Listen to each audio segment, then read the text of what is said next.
Vi slutter med Rasmus Klumps yndlingsspise. I dag er nemlig pandekagedag.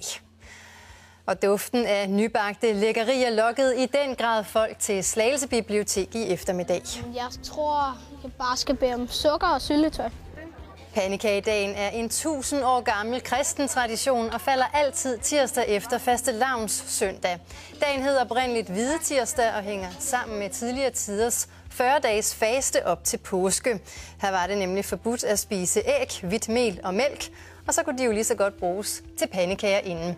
Smart og altså også til stor glæde for små og store størrelser i Slagelse i dag. Jeg var lidt uheldig, fordi jeg fik den mindste.